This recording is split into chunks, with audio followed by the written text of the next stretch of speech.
everything. Yes, it did. What do you feel?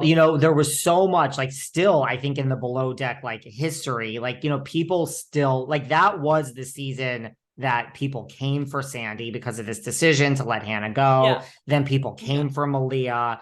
They're still not really over it. They still come for Sandy and Malia because of this thing that happened in the past. Like, where Yeah. do you feel about all of that? Like, how Sandy handled it, the public coming for her and Malia? Like, what's your feeling on this whole thing?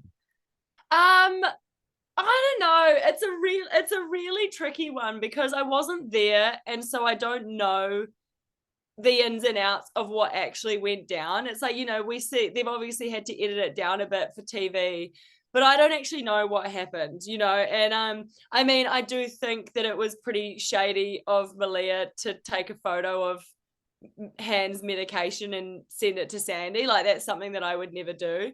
But in the same breath, I really do feel for her because I don't wish it upon anyone to have the public come for you like that. And I know that they've really, come for her. And I think that that must be such a hard thing to go through. Like, I know that she turned her comments off for a long time and was pretty quiet on the internet. And as you say, it's like what we were saying earlier with you're branded that as soon as you make a mistake. And I think that unfortunately that is something that's going to be the shadow over Malia and Sandy forevermore now. That's what everyone will associate them with. And so, I mean, I wouldn't have done it, but again, I wasn't actually there, so I can't say what actually went on.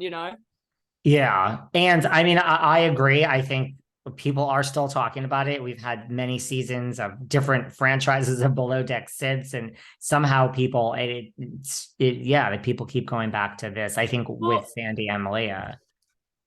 I think especially because Bravo is such a progressive network, it's like, I think people were like, I think the biggest issue was people saying like, oh, like, you're going to fire someone